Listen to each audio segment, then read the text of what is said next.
नमः सिद्धेभ्यः।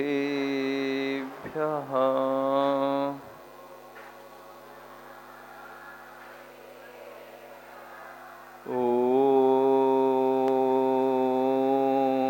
नमः सिद्धेभ्यः।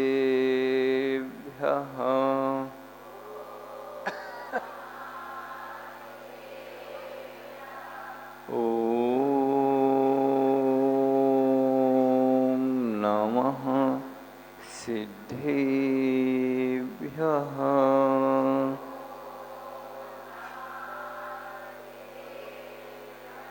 रमो अलिहन्तारम्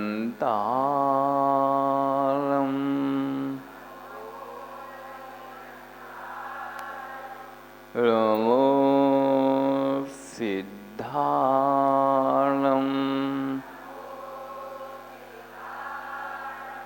रमो ऐडियाणम्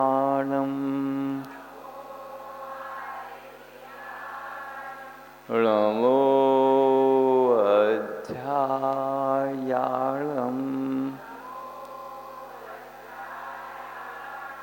रमो लोये सव्यसाहुरम्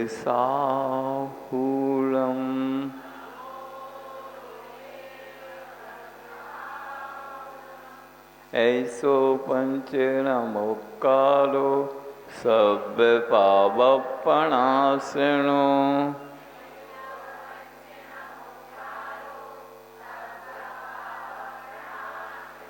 मंगलाणं च सव्येसिं बडमम हवै मंगलम्।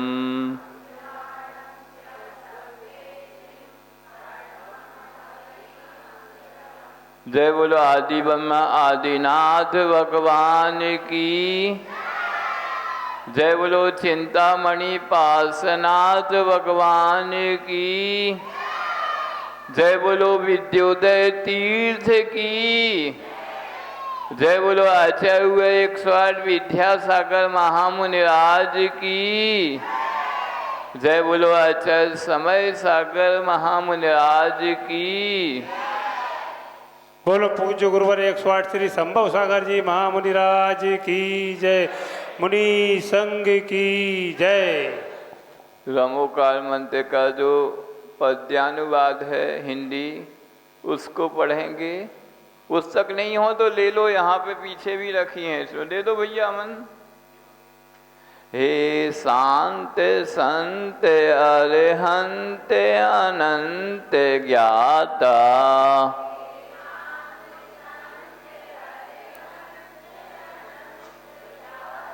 हे शुद्ध बुद्ध शिव सिद्ध अवध धाता,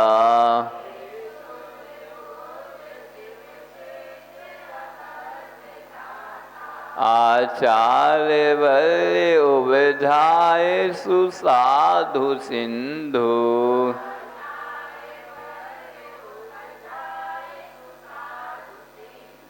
मैं बार बार तुम्हें पाद पयोज बंधु,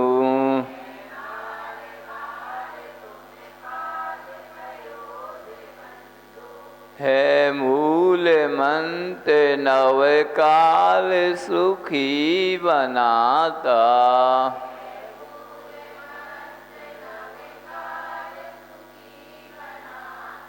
जो भी पढ़ें विनय से अग को मिटाता,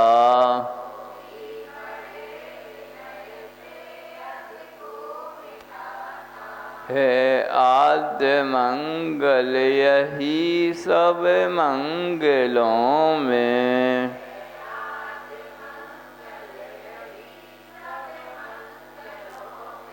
ध्याओ इसे न भटको जग जंगलों में,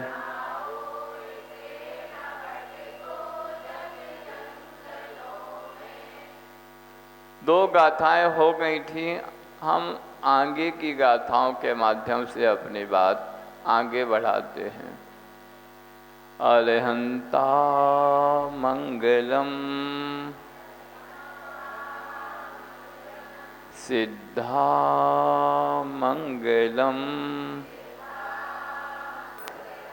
साहूमंगलम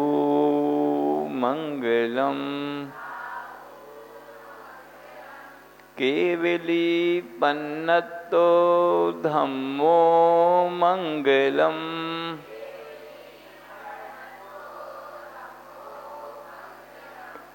आप बहुत पुस्तकों में अलग अलग पाठ पढ़ते होंगे, पर यहाँ जो भी पाठ हैं यही सबसे शुद्ध पाठ हैं। चत्तारी दंडक के भी कई जगह अलग अलग पाठ मिलते हैं, पर यहाँ पर जो पाठ रखे हैं वही शुद्ध पाठ हैं। अरहंता लोकोत्तमा सिद्धा लोकोत्तमा साहू लोकोत्तमा केवली पन्नतो धम्मो लोकोत्तमो।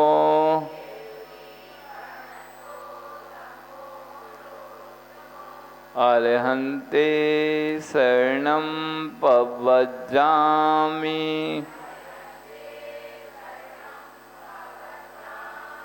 सिद्धे शरणं पव्रजामि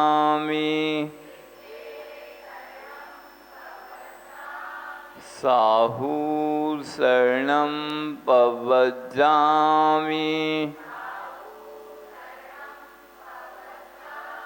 केवली पन्नतं धम्मं शरणं पव्रजामि।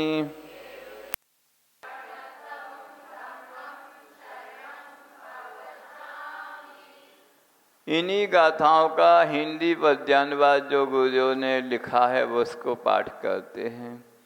सर्वज्ञ देव अरहंत परोपकारी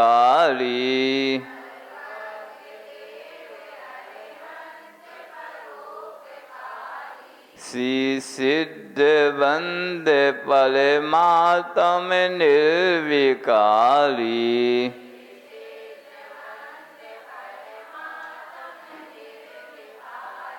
श्री केवली कथित आगम साधु प्यारे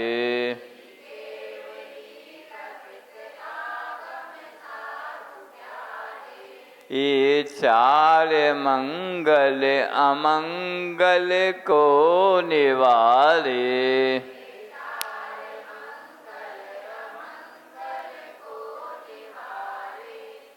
श्री वीतराग अरहंत कुकर्म नासी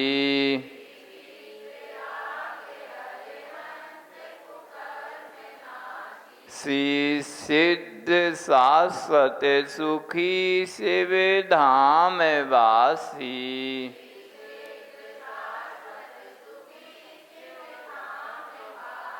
श्री केवली कथित आगम साधु प्यारे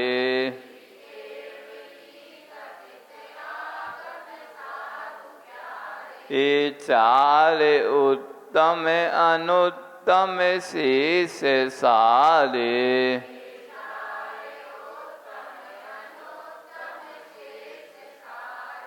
ये बाल भानु समय हैं अरहंत स्वामी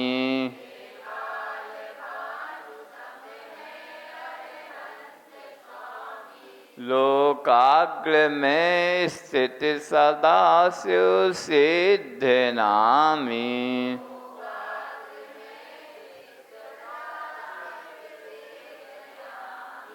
श्री केवली कथित आगम साधु प्यारे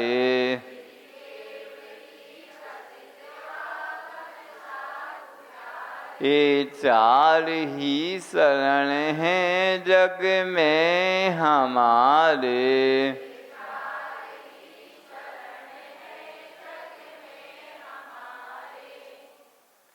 यह चत्तारी दंडक रमोकार मंत्र आदि आपने प्रतिदिन पढ़ते हैं, कई बार पढ़े होंगे, क्यों बच्चों पढ़ते ना। पर इसका हिंदी पद्यानुवाद जो आचार्य गुरुदेव ने किया है वह आप लोगों ने पहले देखा नहीं देखा? तो मैं बता दूं, आचार्य जी ने यह पद्यानुवाद विनोबा जी के माध्यम से जब इसके पद्यानुवाद करने की बार बार निवेदन आया गुरुदेव के पास, एक दो पत्र आए सन 75 से 76 के बीच, तब यह पद्यानुवाद गुरुदेव ने कहाँ पूरा किया? कुंडलपुर के बड़े बाबा के चरणों में गुरुदेव ने यह पद्यानुवाद पूर्ण किया। तो आप समझ सकते उस समय आचार्य जी की शुरुआत थी, मतलब सन कौन सा होगा? सन 1976 के करीब 28 अगस्त 1976 में समण सुत्तम नामक संकलित ग्रंथ को प्राप्त ग्रंथ का आचार्य जी ने श्रीधर केवली के निर्वाण स्थली बड़े बाबा के चरणों में यह कार्य पूर्ण किया। मतलब 76 में आचार्य जी की दीक्षा होती है, 68 में आचार्य पद मिलता है कब? 28 नवंबर 72 को, 22 नवंबर 72 को आचार्य पद मिलता है। और 4 साल बाद ही उन्होंने इतने विशाल ग्रंथ का पद्यानुवाद कर दिया।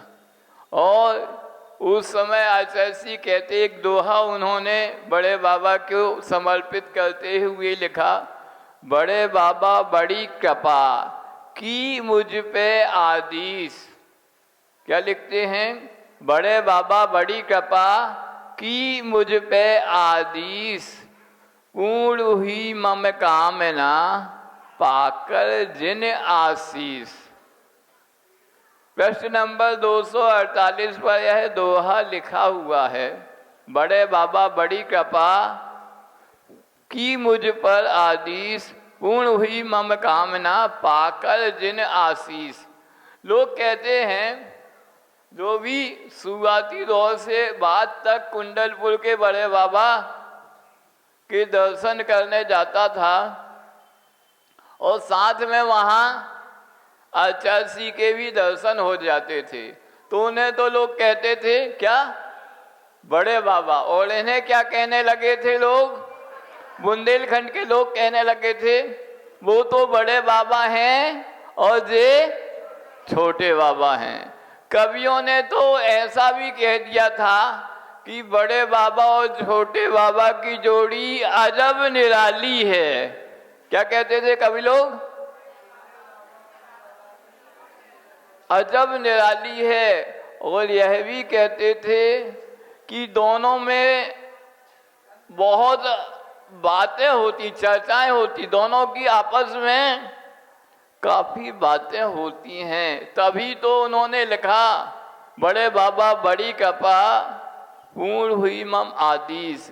और आपके आशीष से हमारी सभी भावनाएं पूर्ण हो गई। ऐसा गुरुदेव अपने दोहे में लिखते थे।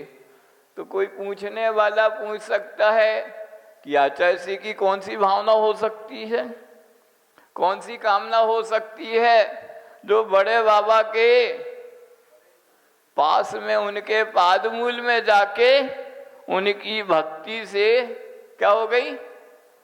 पूर्ण हो गई। आप लोगों की अभी अलग अलग भावना होती है, आप भी अपने इष्ट के चरणों में जाके कुछ ना कुछ भावनाएं तो रखते हैं, नहीं रखते? नहीं रखते, नहीं रखते। आप लोग तो बिल्कुल वीतरागी हैं। आपको तो संसार की मोह माया भोपाल वालों को तो बिल्कुल छू ही नहीं गई है। कितने भोले भाले बन गए हैं। जैसे जो बच्चे बैठे ना, वैसे ही बच्चों के पालक इतने ही भोले भाले बने। नहीं महाराज जी, हम लोगों की कोई भावना नहीं है, संसार की कोई इच्छा नहीं है, हम भगवान के सामने कुछ रखते ही नहीं हैं।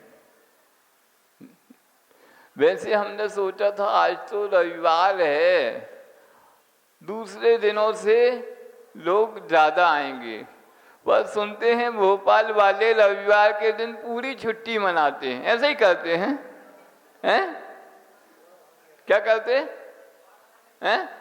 लंबी छुट्टी मनाते हैं, देर तक सोते रहते हैं, ऐसा करते हैं, या फिर बाहर घूमने चले जाते हैं, पर हमें कोई फर्क नहीं पड़ता है। कहते हैं क्लास में एक स्टूडेंट हो तो भी चल जाएगा, क्लास पूरी भरी हो तो भी चल जाएगा। हमारे बड़े महाराज जी मुनीसी एक योग सागर जी एक उदाहरण देते हैं, आप लोग कहें तो सुना दूं। बहुत अच्छा उदाहरण देते हैं, मैंने कई जगह सुनाया, आप लोगों को भी सुना देता हूं। वह कहते हैं एक बार कोई सभा में किसी विषय विशेष पर कोई सभा संगोष्ठी हो रही होगी, तो उस संगोष्ठी के आयोजकों ने उस विषय से संबंधित जो विशेषज्ञ थे उनको बाहर से बुलाया, विशेषज्ञ एक्सपर्ट को बुलाया उस सभा में उस विषय पर बोलने के लिए। अब वो उन एक्सपर्ट को कहीं उनने कोई VIP 5 स्टार होटल में ठहराया होगा, सब हो गया। जब उस संगोष्ठी सेमिनार का समय होता है तो आयोजक महोदय उनको लेने पहुंचते, चलिए। वह तैयार हो जाते हैं, पर तैयार होने से पहले पूछते हैं, तुम ये तो बताओ हमें ले तो जा रहे हो, वहाँ सुनने वाले सोता है कि नहीं है, ऑडियंस है कि नहीं है। तो वो आयोजक थोड़ा झेंपता है, धीरे से बोलता है, अभी ज़्यादा लोग नहीं हैं सुनने वाले। नहीं समझे? मुझसे कितने हैं? 2, 4, 5 होंगे। अब वो बहुत बड़े वक्ता थे, बहुत बड़े विशेषज्ञ थे, वह तक कहते 2, 4, 5 लोगों में तो हम सुनाते ही नहीं हैं। अब वो सोचते हैं हमने इतना खर्च करके उन्हें बुलाया है, सब व्यवस्था की है, अब ये कहते जाते ही नहीं हैं। अब वो आयोजक भी बहुत कुशल थे, नहीं समझे? वह आयोजक बोलते, बच्चों सुनो, समझ में आ रहा है? नहीं आ रहा है? तो वो आयोजक बोलते हैं उन वक्ता महोदय से जो एक्सपर्ट हैं अपने विषय के, अगर गौशाला में 1-2 गैयां होंगी तो क्या अपन उनको चारा पानी नहीं डालेंगे? ऐसा उदाहरण देके उनसे कहते हैं, भैया 1-2 सोता है तो भी सुनाना तो चाहिए।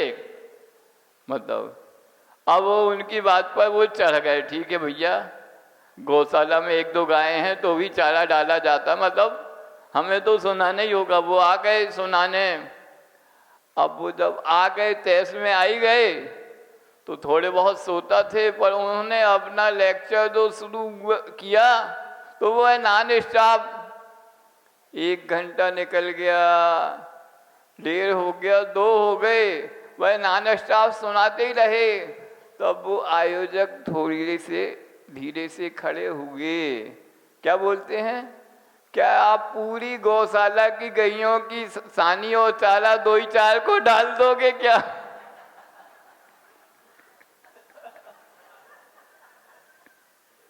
तो ऐसी बातें होती हैं। अपन आगे चलते हैं, चत्तारी दंडक के अर्थ को आगे बढ़ाते हुए, गुरुजियों के भावों को आगे बढ़ाते हुए हम आगे चलते हैं। जगत में, संसार में 4 ही मंगल हैं। कितने मंगल हैं बच्चों? कौन कौन से?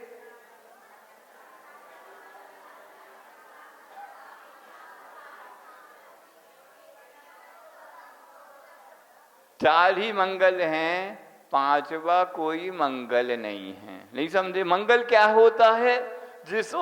जिसको देख के आपका दिन अच्छा निकले, वह क्या होता है?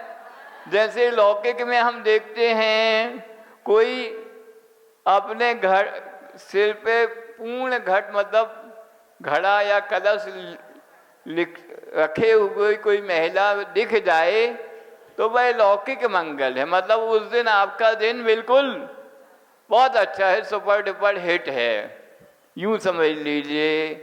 अथवा गाय दूध पिलाते हुए बछड़े को दिख जाए तो आपका दिन बहुत अच्छा जाएगा।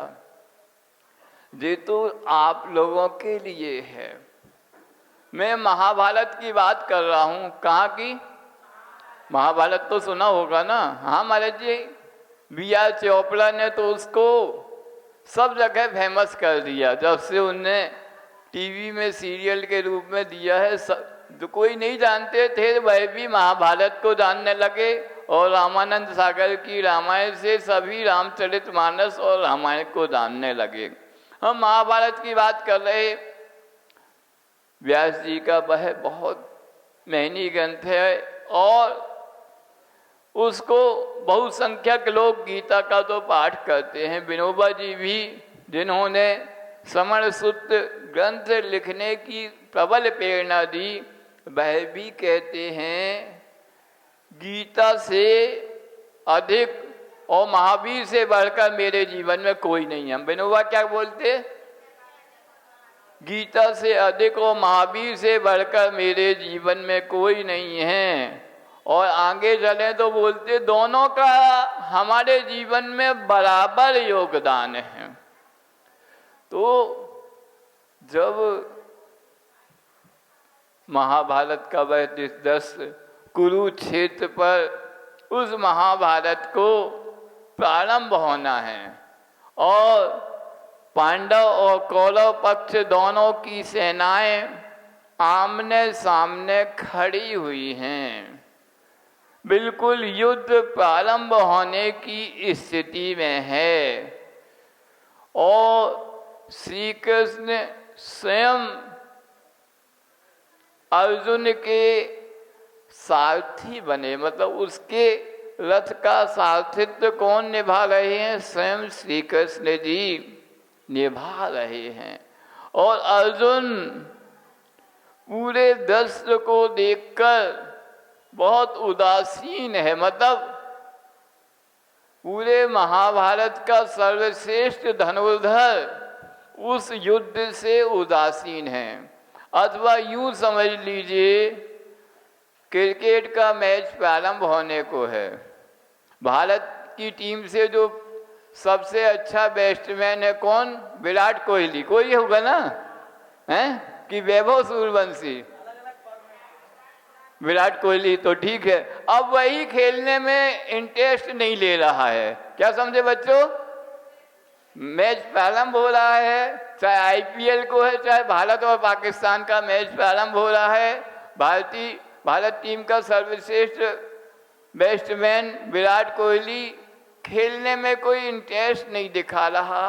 वैसे ही स्थिति है, युद्ध प्रारंभ होने को है और सर्वश्रेष्ठ धनुर्धर अर्जुन युद्ध से उदासीन हो रहा है। वह श्री कृष्ण से कहता है मुझे युद्ध नहीं करना, मुझे कुछ नहीं चाहिए, मैं तो संन्यास लेना चाहता हूँ। तो श्री कृष्ण उसको जो उस समय महाभारत के समय जो संबोधन देते हैं वही गीता है और कुछ नहीं है। महाभारत में जो गीता का एक अध्याय है वह श्री कृष्ण जी ने युद्ध के समय अर्जुन को जो संबोधन दिया है वही गीता है। श्री कृष्ण क्यों विमुख हो रहे, अर्जुन क्यों विमुख हो रहे थे? अर्जुन कहते हैं श्री कृष्ण से, जो सामने कौरव पक्ष में जो भी महारथी खड़े हुए हैं वह सब मेरे हैं, मैं इन पर कैसे तीर चलाऊं? मेरे गुरु द्रोणाचार्य, कृपाचार्य, भीष्म पितामह आदि आदि सभी हमारे सम्माननीय आदरणीय हैं। हम उन पर तीरों की वर्षा नहीं कर सकते। तब श्री कृष्ण ने गीता में अर्जुन के लिए अध्यात्म का उपदेश दिया कि वासांसी जीर्णानि, वस्त्र पुराने हो जाते हैं, उसी प्रकार शरीर भी पुराना हो जाता है, नष्ट हो जाता है, आत्मा अजर अमर है। यह उपदेश वहाँ पर श्री कृष्ण ने दिया। फिर भी जैसे तैसे उसका मन कुछ बनता है तो वह कहता है ये सब बहुत बड़े बड़े महारथी हैं। कौन कौन? द्रोणाचार्य ने हमें युद्ध और बाण विद्या सिखलाई, भीष्म, इनके सामने मैं जीत नहीं पाऊंगा, हार जाऊंगा। अर्जुन कहता है तभी एक घटना घटती है। क्या? आकाश से दो चारण रिद्धि मुनिराज चले आ रहे हैं। दो बिंदु दिखलाई देते बहुत दूर, और धीरे धीरे वह जैसे जैसे पास आते हैं तो आकृति दिखलाई देती है। दो चारण रुद्धिधारी मुनिराज अवतरित होते हैं। उस ओर से पांडव पक्ष के समक्ष ही जैसे ही अवतरित होते हैं तो श्री कृष्ण अर्जुन को संबोधित करते हैं, भो पांडव, वो पार्थ, देख लो दो चारण रिद्धिधारी मुनिराज हमारी ओर चले आ रहे हैं। यह लोग उत्तम नहीं, लोकोत्तर उत्तम है, लोकोत्तर मंगल हैं। अब इनके दर्शन मात्र से यूं समझ लीजिए कि अपनी विजय निश्चित है। ऐसा श्री कृष्ण जी, जैन आगम में ये कथन नहीं आता। ये कथन कहाँ आया है? महाभारत में आया है। सोच लो, उस समय भी भले वेद व्यास ने महाभारत की रचना की, पर उस समय भी दिगंबर साधु सभी के लिए क्या माना जाता था? मंगल माना जाता था और उत्तम माना जाता था, और क्या माना जाता था? शरण माना जाता था। तो वैसे ही आप भी कहीं जा रहे हों, यात्रा करने जा रहे हों, और आपको यदि दिगंबर साधु के दर्शन हो जाएं तो यूं समझ लीजिए आपके जिस भी कार्य के लिए जा रहे हों, आपके वह कार्य तो अपने आप सफल होने ही हैं। बशर्ते आप क्या करिए, आप अपनी गाड़ी से जा रहे, आप गाड़ी को रोकिए, ब्रेक लगाइए, उतरिए और पूरी वंदना कीजिए। खड़े खड़े नहीं समझे? खड़े खड़े क्या होता है? ऐसे जो आप करते ना, खड़े खड़े जय जनेन्द्र या नमस्ते होता। नमोस्तु कैसे होता है? बैठ के होता है। कई बार हम स्टैंडर्ड में, हम अपने आप को बहुत स्टैंडर्ड में समझते ना, तो हम स्टैंड से सिट डाउन हो ही नहीं पाते, हम खड़े ही खड़े नमोस्तु कर लेते हैं। पर आपके खड़े खड़े नमोस्तु या बैठने से महाराज जी को कोई फर्क नहीं पड़ता। फर्क किसको पड़ता है? आपको ही पड़ता है। कई बार हम लोग देखते हैं कोई बहुत बड़े नेता या बहुत बड़े वीआईपी गेस्ट के साथ लोग आते हैं तो उनका परिचय देते, महाराज जी जे कलेक्टर साहब हैं या मंत्री जी हैं आदि आदि। तो क्या करते, जो लेके आते हैं महानुभाव वो भी खड़े खड़े नमोस्तु करते। जो वीआईपी आएंगे वो भी क्या करेंगे? वो भी खड़े खड़े करेंगे। उस समय तो आपको और बैठ के करना चाहिए। जब आप बैठ के नमोस्तु करेंगे तो वह जो आपके साथ वीआईपी गेस्ट आए हैं वह भी बैठ के करेंगे। तो यह सब हमें आना चाहिए। हम कई बार कई चीज़ों में ऐसे ही चूक जाते हैं। तो गुरु की वंदना में तो कभी कमी नहीं करना चाहिए। और यह भी बताए, महाराज जी आप तो बताते जा रहे, हम सुनते जा रहे। भैया हमारा काम ही है बताने का। आपका क्या है? सुनने बस का नहीं है, उस पे आपको अमल भी करना है।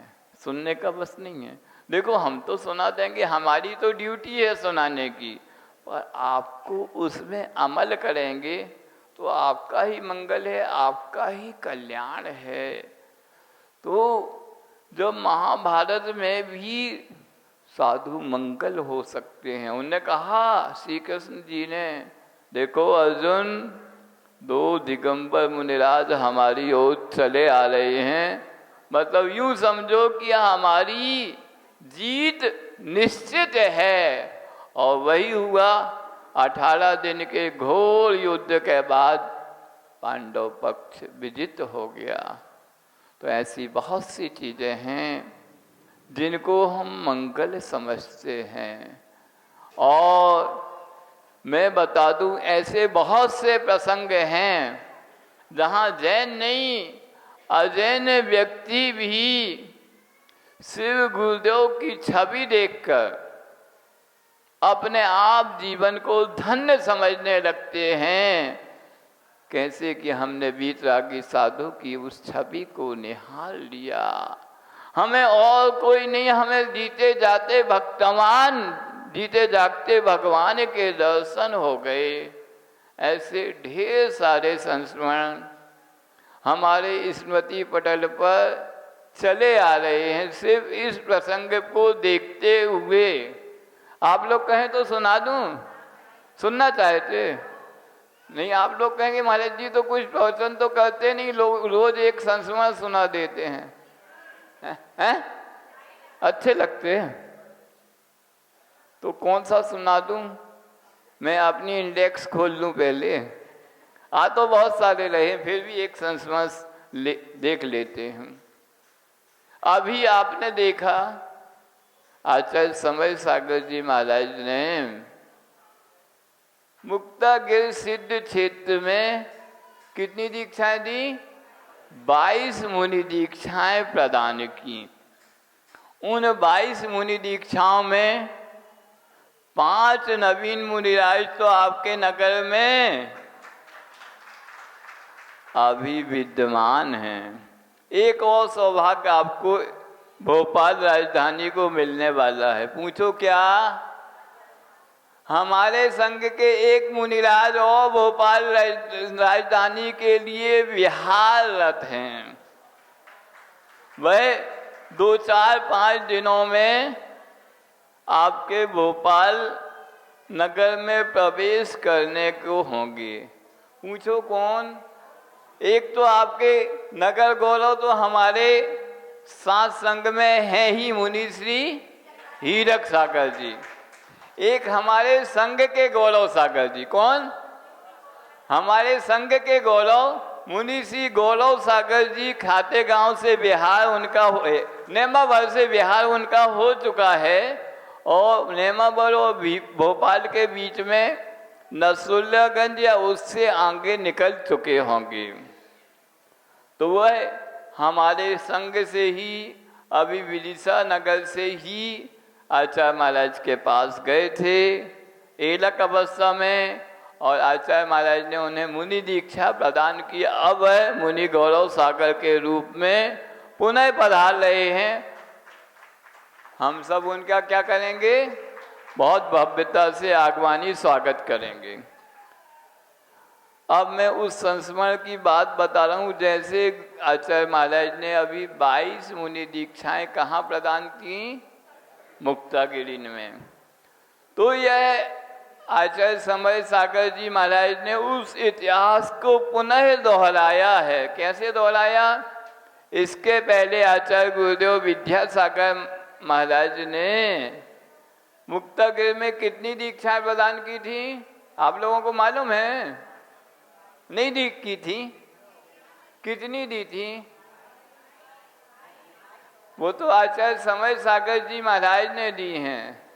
आचार्य विद्यासागर जी महाराज ने मुक्तागिरी में कितनी दीक्षाएं दी बच्चों, और कब दी? जैसे निसीम सागर जी पूछते ना, वैसे हम आपसे पूछ रहे हैं। नहीं मालूम? कोई को नहीं मालूम? हाँ बोलो, एक जन बोलो जिसको मालूम हो।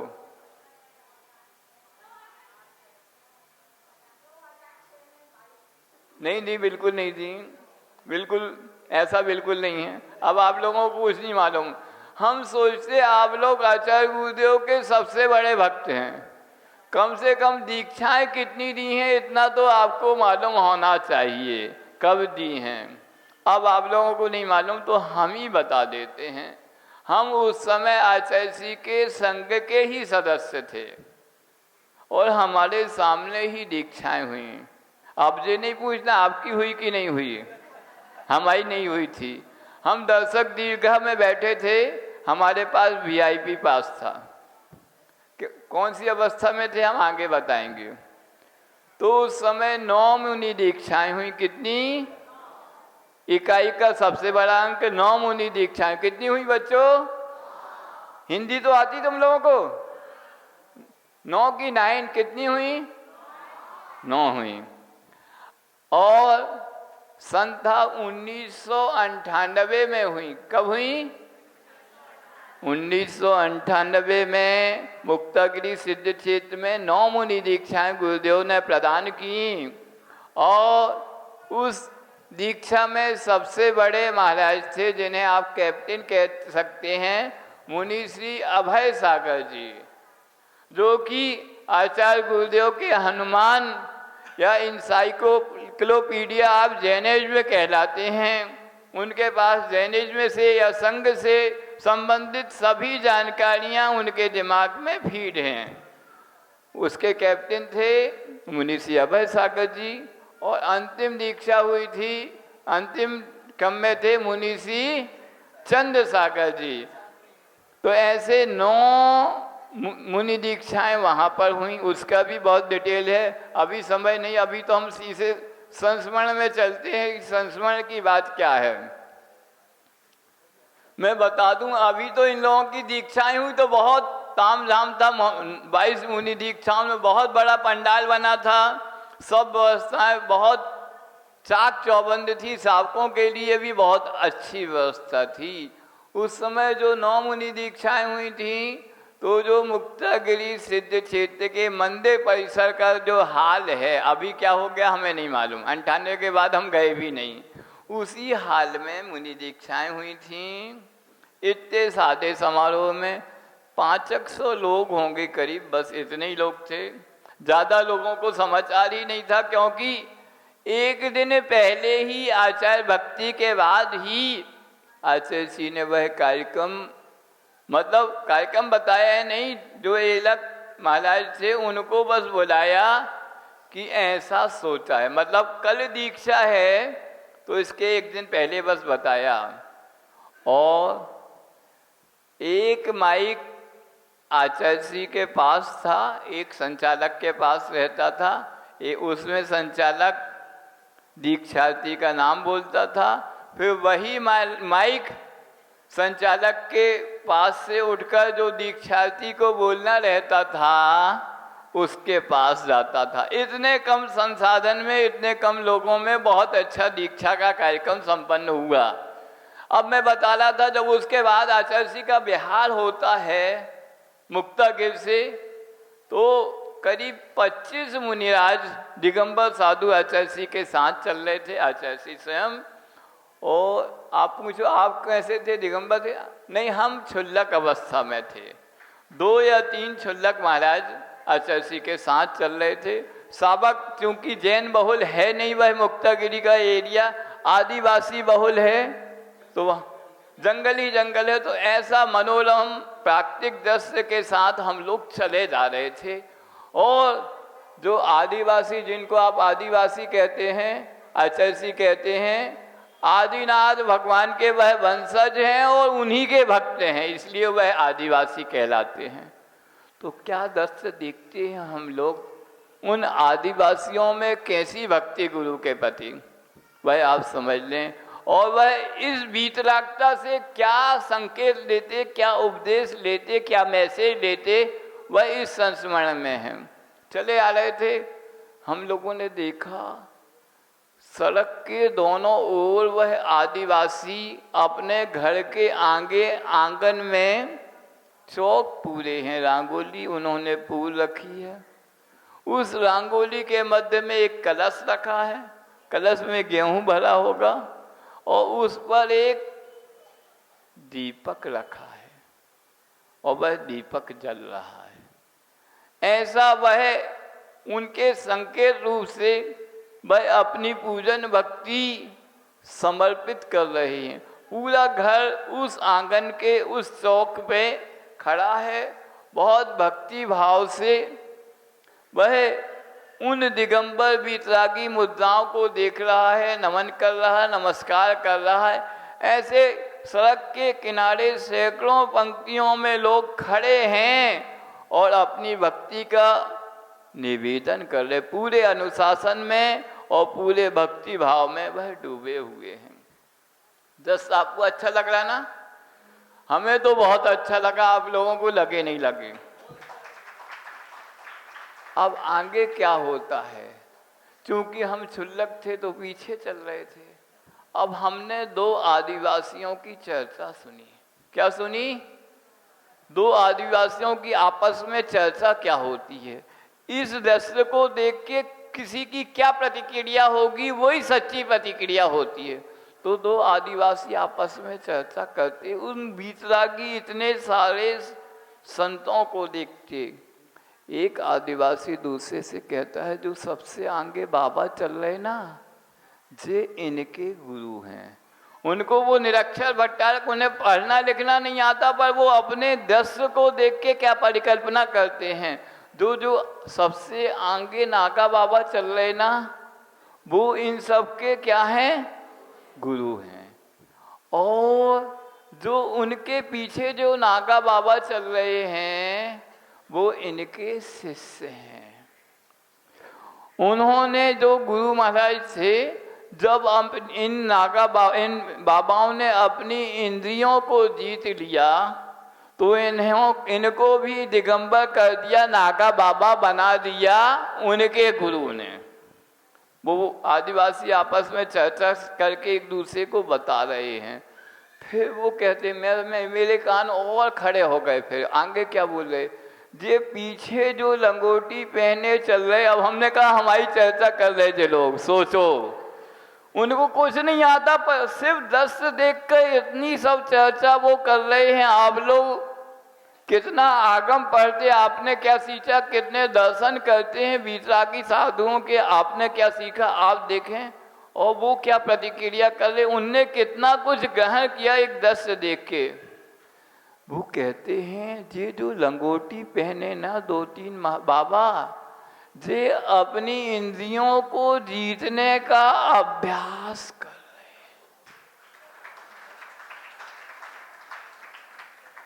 हैं। जिस दिन इनका अभ्यास पूरा हो जाएगा, इनके गुरुजी इन्हें भी नागा बाबा बना देंगे। सोच लो, यह जो मुद्रा बताई है, वीतराग मुद्रा, दिगंबर मुद्रा, जो इसको मंगल कहा है, उत्तम कहा है, शरण कहा है, ऐसे ही नहीं कहा। एक सामान्य व्यक्ति भी जिसे जैन धर्म की काखा गाह नहीं आता, वह भी इस मुद्रा से इतना कुछ सीख लेता है। इसीलिए आचार्य पूज्यपाद महाराज कहते हैं, अवाक बपुसा मोक्ष मार्गम प्ररूपयन्तः।